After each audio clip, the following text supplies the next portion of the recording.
At 0700 hours on January 24, 1945, First Lieutenant Garland Merle Connor stood inside the frozen command post of the 3rd Battalion, 7th Infantry Regiment, watching German artillery tear apart the tree line 400 yards in front of him. He was 25 years old, an intelligence officer, recently returned from the hospital, his wounds still healing. Across the frozen fields near Haguenau, France, the German 19th Army was preparing a counterattack. 6 Tiger tanks, more than 600 infantrymen. Their objective was simple: smash through the American line and reopen the last German stronghold west of the Rhine.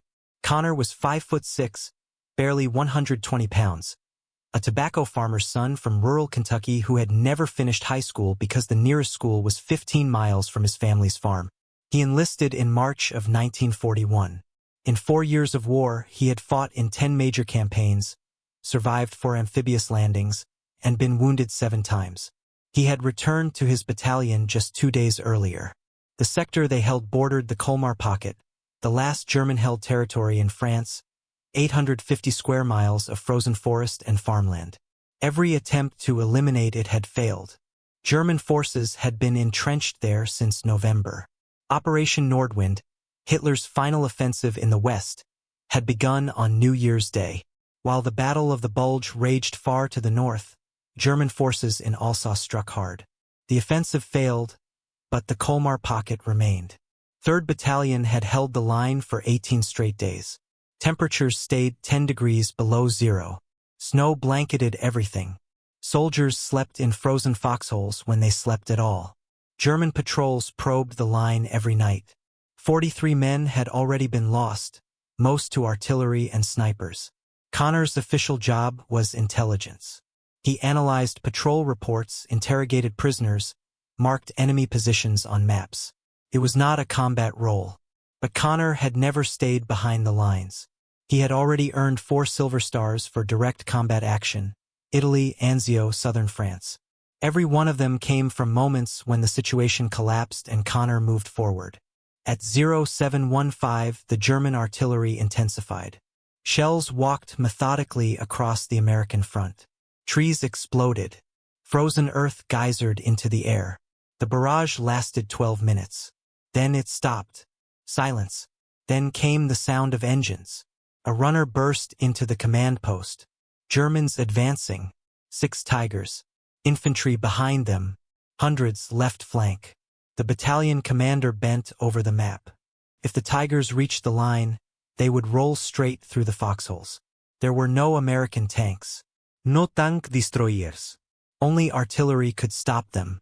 But artillery needed eyes. The forward observation post had been obliterated by the barrage. The observers were dead or wounded. No one could see the advance from the command post. Connor didn't speak.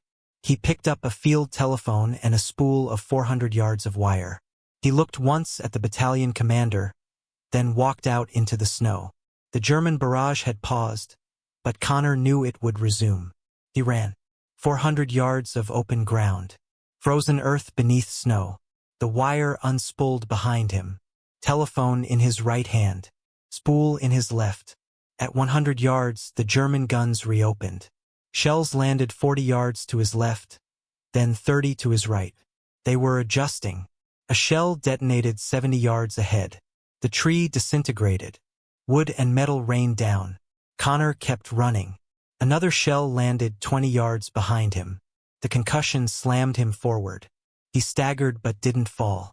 At 250 yards, a shell split a tree directly in his path. The trunk collapsed across the snow. Connor vaulted over it without slowing. Shrapnel hissed into the ground around him. Another shell, 15 yards to his left. Frozen dirt hammered his body. His ears rang so loudly he could no longer hear his own breathing. At 300 yards, he reached the American foxholes. Soldiers stared as he passed. An intelligence officer sprinting toward the enemy with a telephone. He didn't stop. 30 yards beyond the line, Connor dropped into a shallow drainage ditch, barely 18 inches deep. It offered almost no protection, but it gave him a view. The wire held. He cranked the handset. A voice answered, the artillery fire direction center 3 miles behind the line. 12 105mm howitzers waited on his words. Connor raised his head. German infantry were 200 yards away, advancing in squads, disciplined and methodical, covering each other. Behind them came the Tigers, for were visible 60-ton machines pushing through trees like brush, slow and unstoppable. Connor was alone, 30 yards ahead of his own line, 600 enemy soldiers walking toward him. He lifted the handset. Fire mission. Enemy infantry. In the open. Coordinates followed. Adjust fire. Everything that happened next depended on whether Garland Connor could stay alive long enough to keep talking. The first shells would arrive in 40 seconds. If the Germans spotted him before they landed, he would be dead before he could adjust the fire. If the shells landed too close, they would kill him anyway. If they landed too far, 600 Germans would overrun 3rd Battalion. Connor watched the advance and counted.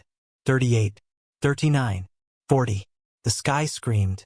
12 105mm shells slammed into the tree line 150 yards behind the German infantry. Too far. Connor grabbed the handset. Drop 100. Fire for effect. The Germans kept advancing. Artillery falling behind an assault meant uncertainty, not danger. They knew they had time. But Connor wasn't guessing. He could see every movement, every squad leader driving men forward. 18 seconds later, the second salvo arrived. This time it landed in the middle of the formation. The forest exploded. Trees disintegrated. Shrapnel tore through the air. Each shell carried 14 pounds of high explosive. 12 shells detonated almost simultaneously, 168 pounds of explosive among tightly packed attack formations. German soldiers vanished. Others dropped where they stood. The advance stopped cold. Connor cranked the handset. Repeat fire. Same coordinates. Another salvo. Then another. The American guns were firing at maximum rate. 4 rounds per minute per gun. 48 shells every 60 seconds pulverizing the same 200 square yards. Squad formations dissolved. Survivors ran, crawled, dove behind trees. The forest became a killing ground. But the Tigers kept coming. Connor could see all 6 now, breaking out of the trees into open ground. Artillery hadn't touched them. A 105 could damage tracks or optics, but it couldn't punch through armor. The Tigers advanced in wedge formation. Tank commanders stood half-exposed in their turrets, scanning. One Tiger fired. The 88mm cracked like thunder. A foxhole 300 yards to Connor's right vanished in dirt and snow. Another shot. Another foxhole erased. The Tigers were 300 yards from the line. In 4 minutes they would be among the Americans. Once armor broke through, panic would follow. Retreat would turn into slaughter. The front could collapse. Connor shifted missions. Enemy armor advancing. 250 meters. Adjust fire onto tanks. Artillery wasn't built to kill armor. It saturated ground. Tanks were small, fast, armored. Shells began landing around the Tigers. One burst 10 yards in front of the lead tank. It drove through the blast. Another fell behind them.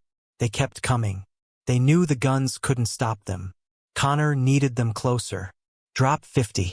Fire for effect. The next salvo landed among the tanks. A shell smashed the lead Tiger's right track. The tank slewed sideways and stopped, immobilized but lethal. His turret traversed. Another Tiger took a hit on the engine deck. Smoke poured from the rear. The crew might bail out or keep fighting. Either way, it was still a fortress. For Tigers remained, and they were changing direction. Toward Connor. They had seen the wire. They knew someone was directing the fire. They were coming to kill him. The ditch was 18 inches deep. Not enough to stop an 88mm shell. Not enough to stop machine gun fire. The Germans were 150 yards away. Connor could see unit markings, could see faces. He lifted the handset. Fire on my position. The fire direction officer repeated the coordinates. Connor confirmed. The officer asked again. This wasn't standard procedure. It meant friendly shells within yards. It meant death was possible. Connor confirmed a third time. 40 seconds later, the first shells landed 30 yards in front of the ditch. The concussion felt like being hit by a truck. Air crushed his lungs. Vision blurred. Dirt and shrapnel screamed overhead. It was beyond thunder. It was the sound of the world tearing itself apart. Connor stayed down. Drop 20. Repeat fire. The next salvo landed 20 yards out. Close enough to feel heat. Close enough that shrapnel passed 6 feet above his head. 10 yards closer and the ditch wouldn't matter.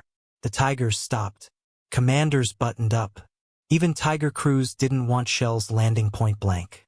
But the infantry regrouped. Connor saw them forming again, maybe 200 survivors, using the tanks as moving cover. The attack continued. Connor walked the fire back and forth. Every attempt to advance was met with explosions. Every time the tanks moved, shells fell in front of them. One Tiger took a hit on the turret. No penetration, but the turret ring jammed. Could only fire straight ahead. Another lost its second track. The crew bailed out. 5 men ran. American machine guns cut down 2. 3 vanished into the trees. 3 Tigers remained. The infantry was closer now. 100 yards. Faces visible. Soldiers crawled through shell craters trying to flank him. If they cut the wire, the guns would fall silent. The temperature was 10 below zero. Connor had been in the ditch 40 minutes. Hands numb. Feet numb. Frozen dirt filled his eyes and mouth.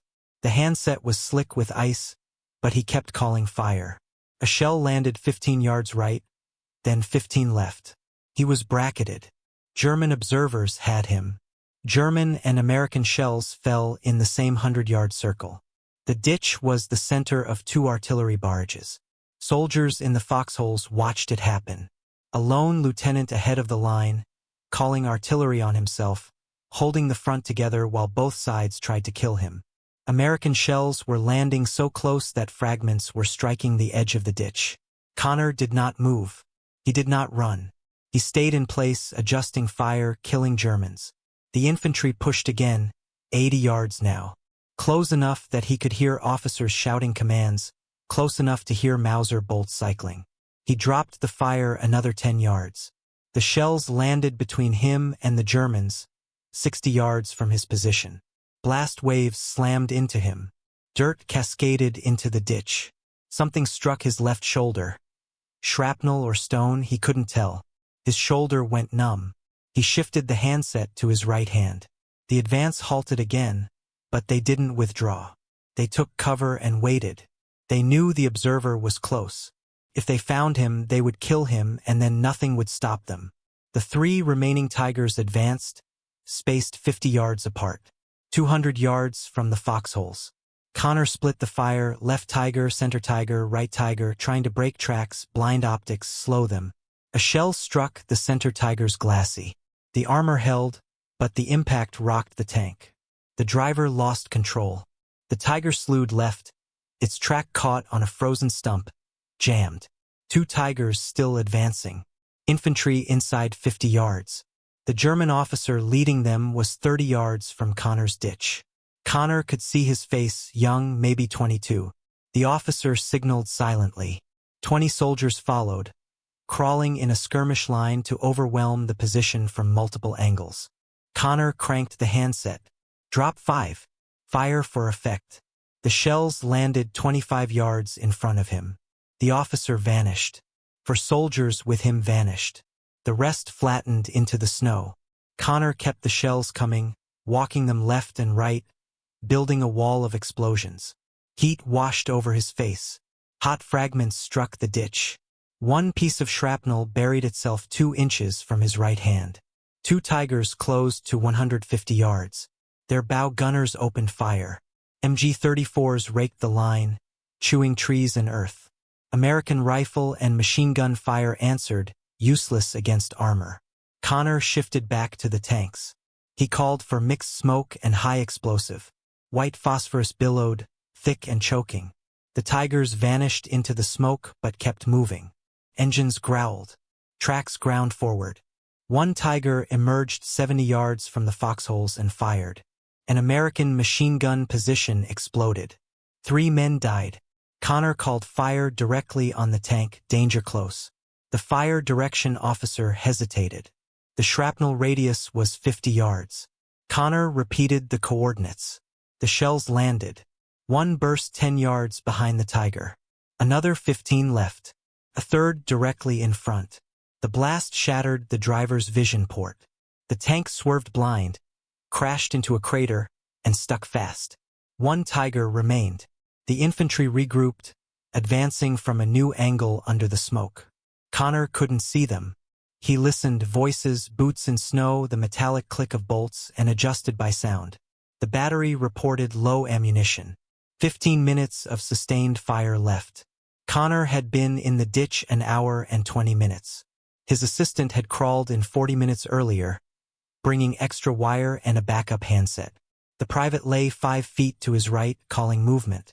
He spotted Germans 15 yards out. Connor gave the coordinates. The shells landed 12 yards away. The concussion lifted both men. Dirt, ice, shrapnel filled the air. The private screamed. Shrapnel tore through his left leg. Blood poured into the snow.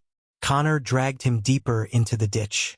The private was alive, conscious, bleeding hard. He needed a medic evacuation. Now, the private refused to leave. He stayed in the ditch, kept watching for Germans. His leg was bleeding, but he could still see, still call positions. The last Tiger was 60 yards from the American line now, and German soldiers were inside 10 yards of Connor's position. Connor dropped artillery 5 yards in front of his ditch. The shells landed closer than any previous fire mission.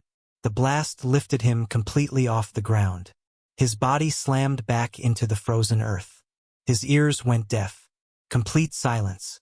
Then the ringing started, high-pitched and constant, drowning out every other sound. But the German soldiers who had been 10 yards away were gone. He cranked the handset. His hands were shaking, from cold or shock or exhaustion. He could no longer tell. The fire direction officer's voice came through faint and distant, like it came from another world. Connor adjusted fire back onto the last Tiger. The tank was 40 yards from the American foxholes now, close enough to suppress every position, close enough to destroy foxholes one by one at point-blank range. The turret traversed, the commander standing in the hatch choosing targets. Connor gave the coordinates and requested high explosive, maximum concentration. 12 shells arrived at once. The Tiger vanished in explosions. When the smoke cleared, it was still there, armor intact, but blind and immobile. The crew abandoned it. 5 men ran for the tree line. American rifles fired. 3 fell. 2 escaped. All 6 Tigers were destroyed or abandoned. The armor assault had failed, but the infantry fight continued. Hundreds of German soldiers were scattered across forest and field, at least 150 dead or wounded. Connor shifted the barrage back onto infantry positions, walking shells across tree lines, shell holes, and approaches. Ammunition was down to 10 minutes. The battalion commander ordered Connor to withdraw. Connor stayed. From the ditch he could see everything. If he left, artillery would fire blind and the Germans might break through. The wounded private stayed beside him, rifle ready. 2 hours had passed. German artillery began walking in on the ditch, 20 yards, 15, 10. Connor called counter-battery fire. American guns shifted to German artillery positions 3 miles back. The German fire slackened and stopped. Connor returned fire to the infantry. In full daylight, the Germans could see the destruction. The destroyed Tigers, the cratered forest. 1 American lieutenant in a shallow ditch calling down thunder. 1 final German squad tried to rush him. They made it 40 yards before the shells arrived. They vanished. No more advances followed. With 5 minutes of ammunition left, the Germans pulled back, dragging wounded, leaving dead. Connor kept firing until they were gone. 3 hours after he had left the command post, the counterattack was over. He stayed another 20 minutes to be sure. Then the guns went silent. The battlefield fell quiet except for wind and distant cries of wounded men. Connor stood. His legs barely held him. He helped the wounded private up and they walked back to the American line. Soldiers stared at the cratered ground, the wrecked Tigers, the bodies. The battalion commander met him and nodded without a word. Medics took the private away. He would survive. Connor returned to the command post. A medic removed a small piece of shrapnel from his numb shoulder and bandaged it. Intelligence teams counted 53 German dead, 78 wounded left behind, with total losses estimated over 150. All 6 Tigers were destroyed or abandoned. 3rd Battalion lost 11 killed and 23 wounded, most before Connor reached the ditch. After he began directing fire, American casualties stopped. The battalion remained on the line for another 8 days. The Germans did not attack again. They had lost too many men, too many tanks. The Khmar Pocket offensive was over. The 19th Army spent the next 2 weeks trying to hold its positions while the French First Army prepared for the final push. On February 10, 1945, Lieutenant General Alexander Patch presented Connor with the Distinguished Service Cross. Patch, commander of 7th Army, came to 3rd Battalion personally to present the award. The citation read, "Extraordinary heroism during the German counterattack on January 24, detailing Connor's advance under fire, his 3 hours directing artillery from an exposed position, and his decision to call fire on his own location when German forces closed to within yards." The battalion commander had recommended Connor for the Medal of Honor, but the paperwork moved too slowly. Connor was being sent home. He had been in combat for 28 consecutive months and wounded 7 times. On March 15, Connor left France, sailing from Le Havre and arriving in New York 3 weeks later. He was honorably discharged on June 22, 1945. The war in Europe ended on May 8. Connor was already home, already trying to forget. Albany, Kentucky held a parade for him that May. Alvin York spoke at the ceremony. York understood what Connor had done and the weight of it. At the parade, Connor met Pauline Wells.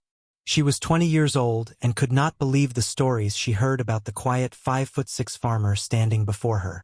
Connor did not talk about the war. When asked, he said he had left those memories across the Atlantic. He married Pauline on July 9, 1945. They lived on Indian Creek on a farm with no electricity or running water, working tobacco and corn as his family had for generations. In 1950, the government bought their land to create Lake Cumberland. They moved to the Roland community and started again. Connor became president of the Clinton County Farm Bureau for 17 years and helped veterans file claims for benefits. He never spoke about January 24, 1945. His medals stayed in a cardboard box inside a duffel bag in a closet. 53 years passed. In 1996, veteran Richard Chilton wrote to Connor researching his uncle, Private Gordon Roberts, killed at Anzio. Connor invited him in and told him what he remembered.